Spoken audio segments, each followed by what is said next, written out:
अधिक बढ़ोतरी होने वाली है। अब शास्त्री भर्ती पर आना चाहेंगे, आखिरकार वजह क्या है जो कि इसमें इतना बड़ा विवाद हो गया है।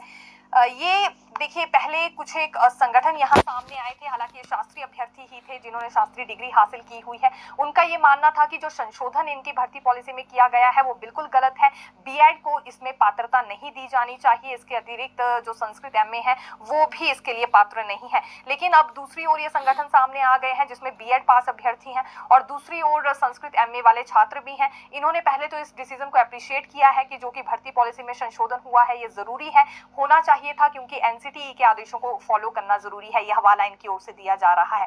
इसलिए अब इसमें कोई बदलाव नहीं होना चाहिए जैसा कि शास्त्री अभ्यर्थियों की ओर से डिमांड की जा रही है। अगर ये बदलाव होता है तो इनकी ओर से भी फिर नई रणनीति अपनाई जाएगी, क्योंकि इन्हें मौका मिलना चाहिए। ये एनसीटीई के आदेश भी हैं और ये पूरी तरह से पात्रता भी रखते हैं। देखिए, एक और हवाला इनकी ओर से ये दिया गया है कि जो पाठ्यक्रम शास्त्री करने वाले छात्रों के लिए रहता है वैसा ही इनके लिए भी रहता है, हूबहू वैसा ही पाठ्यक्रम पढ़ते हैं संस्कृत एमए वाले छात्र भी, तो वो भी पूरी तरह से एलिजिबल है। इसलिए इसे लेकर कोई सवाल अब आने वाले समय में नहीं उठना चाहिए। जो डिसीजन हुआ है ये सर्वहितकारी है, आगे भी अमल में लाया जाना चाहिए। हालांकि जो पिछली भर्ती हुई थी देखिए शास्त्री की, कमीशन के आधार पर उसमें बीएड को पात्र नहीं माना गया था, क्योंकि उस वक्त ये डिसाइड हुआ था कि पुराने आरएनपी रूल्स के हिसाब से ही वो भर्ती होगी। लेकिन अब आने वाले समय के लिए ये उसी वक्त तय कर लिया गया था कि जब बीएड को पात्र बनाने की बात की गई है तो बिल्कुल इन्हें मान्यता मिलेगी। आने वाले समय में आरएनपी रूल्स भी बदलेंगे, इसीलिए इस भर्ती पॉलिसी में संशोधन हुआ है। लेकिन अब ये जो संशोधन हुआ है ये स्वीकार नहीं किया जा रहा है शास्त्री अभ्यर्थियों की ओर से। ये इस पर सवाल उठा रहे हैं। इनका कहना है इनके पद है तो इन्हें ही सौंपे जाने चाहिए, इसमें बीएड को मान्यता क्यों दी जा रही है, या संस्कृत एमए के जो छात्र हैं उन्हें भी इसमें क्यों पात्रता दी जा रही है। लेकिन अब दोनों संगठन बार बार आ गए हैं और अब ऐसे में सरकार क्या कुछ करती है देखना होगा, क्योंकि एक बार संशोधन हो चुका है। अब संभावनाएं ऐसी भी बहुत कम है कि आने वाले समय में शास्त्री अभ्यर्थियों के कहे अनुसार फिर से इसमें कोई अमेंडमेंट की जाए, तो ये काफी मुश्किल है। एक तरह से हम इसे ना के बराबर ही कहना चाहेंगे। वन मित्र पॉलिसी में भी संशोधन को लेकर बेरोजगार युवा डिमांड उठा रहे हैं। दरअसल इनका कहना है कि इसमें क्राइटेरिया रखा गया है इंटरव्यू को लेकर, और 10 मार्क्स का इंटरव्यू रखा गया है, ये उचित नहीं है। अप्रोचेस सिस्टम हो जाएगा तो इसमें वही लोग लग पाएंगे जो कि अप्रोच रखते होंगे, बाकी के युवा फिर बेरोजगार रह जाएंगे, और ऐसा तो क्लास 3 की भर्तियों में नहीं होता है। पहले तो हम ये कहना चाहेंगे, देखिए युवाओं को ये समझने की आवश्यकता है कि इसे आप क्लास 3 की भर्ती से कंपेयर नहीं कर सकते हैं, यानी कि ये कंपैरिजन नहीं हो सकता है। वो इसलिए क्योंकि ये अस्थायी तौर पर भर्तियां की जा रही हैं। दरअसल वन मित्र के लिए जो पॉलिसी तैयार की गई है उसका क्राइटेरिया अलग है, वो एक अलग ढंग से तैयार हुई है, एक तरह से अस्थाई हम इसे कह सकते हैं। ये कर्मचारी आने वाले समय में रेगुलर नहीं होंगे, तो इसीलिए भर्ती का क्राइटेरिया भी बिल्कुल डिफरेंट रखा गया है। देखिए इंटरव्यू इसमें कंडक्ट करवाए जा रहे हैं और 10 मार्क्स यहाँ पर बतौर इंटरव्यू मिलने वाले हैं। हालांकि देखिए इन बेरोजगार युवाओं की ओर से कहा जा रहा है कि रिटन टेस्ट के आधार पर ही ये भर्तियां होनी चाहिए थी, लेकिन ये संभव नहीं है और इस डिमांड को इसलिए भी नहीं सुना जाएगा, जैसा कि हमने कहा ये अस्थायी तौर पर क्योंकि भर्तियां होने वाली है। अभी महज इस महकमे में हो रही है, लेकिन आने वाले समय में एजुकेशन की भी बात करें तो वहां भी कुछ एक इस तरह की भर्तियां हो सकती हैं जो अस्थायी तौर पर होंगी, यानी कि जिसमें इंटरव्यूज बिल्कुल कंडक्ट करवाए जाएंगे। फिलहाल इसमें एक सवाल तो ये ठीक उठ रहा है कि अप्रोचेस सिस्टम होगा, जब इंटरव्यूज कंडक्ट होंगे तो बहुत सारे लोगों की अप्रोच भी लगेगी। लेकिन हवाला इसमें सरकार की ओर से ये दिया जा रहा है कि इसे क्लास 3 की भर्तियों से आप कंपेयर ना करें, क्योंकि पॉलिसी क्राइटेरिया ही पूरा अलग रखा गया है। जो भर्ती पॉलिसी तैयार हुई है वो वैसी नहीं है जैसी क्लास 3 की भर्तियों के लिए रहती है, इसलिए डिफरेंट है और डिफरेंट ढंग से ही इसमें भर्ती भी होने वाली है, तो अलग से इसे लेकर प्रावधान रखा गया है। इसलिए इंटरव्यू कंडक्ट होंगे, रिटन टेस्ट के आधार पर ही महज ये भर्ती नहीं होने वाली है। जीओई लाइब्रेरियन भर्ती नियम पे भी आना चाहेंगे। दरअसल ये आरएनपी रूल्स पिछले 3 वर्षों से अभी तक तैयार नहीं हो पाए हैं और ये अभ्यर्थी भी काफी परेशान हैं, और परेशानी वाली बात इसलिए भी है क्योंकि लगभग 1991 से भी यहाँ पर ये कुछ एक लोग इंतजार कर रहे हैं इस भर्ती का।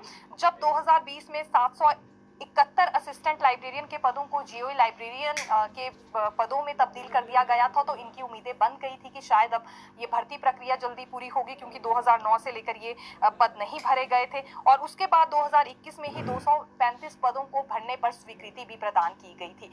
ये भी बड़ी बात है। लेकिन फिर अब आरएनपी रूल्स को लेकर हमें थोड़ी हलचल नजर आई थी। जानकारी हम आपके साथ ये साझा करना चाहेंगे, जो अपडेट आज हमने ली है कि लोक सेवा आयोग से ड्राफ्ट क्लियरेंस के साथ पहुंच चुका है सरकार के पास, यानी कि लोक सेवा आयोग ने ये क्लियरेंस एक तरह से ड्राफ्ट को दे दी है और अब ये सरकार के पास है।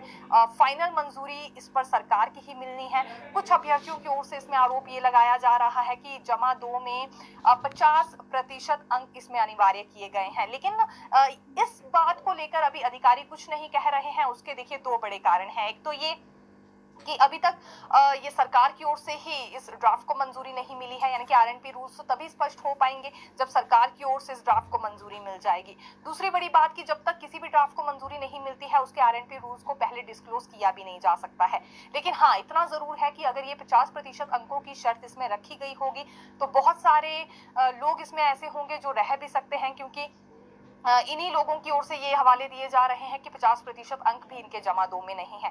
तो यदि संख्या इनकी ज्यादा ऐसी निकलती है तो लाजमी सी बात है इन्हें फिर इस भर्ती के लिए मौका नहीं मिल पाएगा। लेकिन अभी तक ये बात स्पष्ट नहीं हो पाई है कि ऐसा कोई नियम रखा गया है या नहीं रखा गया है, क्योंकि ये पहले डिस्क्लोज नहीं किया जाता है कि किस तरह के आरएनपी रूल्स रहेंगे। जब एक बार मंजूरी मिल जाएगी सरकार से इस ड्राफ्ट को, यानी कि पूरी तरह से पॉलिसी का प्रारूप हमारे समक्ष आएगा, तो ही ये विरोध करना भी सही रहेगा उन अभ्यर्थियों की ओर से जो कि इसके इंतजार में बने हुए हैं। हालांकि 235 पदों को भरने के लिए देखिए स्वीकृति 2021 में मिली थी, तब से लेकर ये सिलसिला है आरएनपी रूल्स को बनाने का शुरू हुआ है, लेकिन अभी तक ये बनकर तैयार नहीं हुए हैं। यानी कि अगर फाइनल फॉर्मेट की बात करें तो वो तो हमारे समक्ष नहीं आया है। थोड़ा सा इंतजार इन्हें और करना होगा, लेकिन फाइल अब जब सरकार के पास पहुंच गई है तो अगली कैबिनेट के लिए हम इसे लेकर उम्मीद बांध सकते हैं। वहीं देखिए कंडक्टर भर्ती को लेकर भी जानकारी देना चाहेंगे, क्योंकि पेपर 2 का सिलेबस इनका जारी हो चुका है, जिसमें knowledge of Hindi, knowledge of English, general knowledge of Himachal Pradesh, general knowledge national and international maths, logical reasoning और नॉलेज ऑफ आईटी टूल्स, इस तरह का सिलेबस रखा गया है। ये एग्जाम 10 दिसंबर 2023 को कंडक्ट करवाया जाएगा और लगभग यहाँ 360 के करीब पोस्ट है जो कि एचआरडीसी में निकाली गई है, क्योंकि इस भर्ती को लेकर काफी इंतजार हो रहा था और इंतजार के साथ साथ हमारे पास काफी कमेंट्स भी आ रहे थे। तो आप वेबसाइट पर जाकर भी चेक कर सकते हैं। सिलेबस आपके लिए बिल्कुल जारी हो चुका है और सिलेबस के कुछ एक टॉपिक्स हमने आपके साथ साझा करने चाहे हैं। इसी के साथ साथ एक और जानकारी एचआरटीसी से संबंधित हम आपको दे रहे हैं, तो बिल्कुल वेबसाइट पर जाएं। राज्य चयन आयोग पर भी अपडेट आपके लिए लेकर आए हैं। हालांकि पिछले कल भी देखिए जानकारी हमने साझा की थी कि जो सानन कमेटी तैयार की गई है क्लास 3 की भर्तियों के लिए, दोबारा से इन्होंने एक्सटेंशन मांगा है। हालांकि अभी तक फाइल सरकार के पास है, एक्सटेंशन दिया नहीं गया है, लेकिन जो एक्सटेंशन मांगा गया है वो लगभग 7 दिसंबर तक का है। तो अब उम्मीद जताई जा रही है कि अगर एक्सटेंशन दे दिया जाता है तो फिर शायद उसके बाद ही ये रिपोर्ट भी सामने आ पाएगी। ये दूसरी और अंतिम रिपोर्ट यहाँ पर दीपक सानन कमेटी की ओर से दी जानी है, जिसके बाद राज्य चयन आयोग बहाल हो पाएगा, क्योंकि इसी रिपोर्ट के आधार पर बहाली होनी है राज्य चयन आयोग की। इसलिए युवाओं में भी इस रिपोर्ट को लेकर काफी ज्यादा इंतजार बना हुआ है। हालांकि ये दूसरी बारी है जब यहाँ एक्सटेंशन मांगी गई है। पहले ये अवधि क्योंकि 7 अक्टूबर तक रखी गई थी, लेकिन अब देखा जा सकता है कि फिर एक्सटेंशन मिली थी। अब ये कमेटी को लग रहा है कि समय काफी कम है और काम ज्यादा है, तो इसलिए 7 दिसंबर तक ये एक्सटेंशन मांग ली गई है, लेकिन सरकार की ओर से अभी तक इस पर कोई भी जवाब नहीं दिया गया है।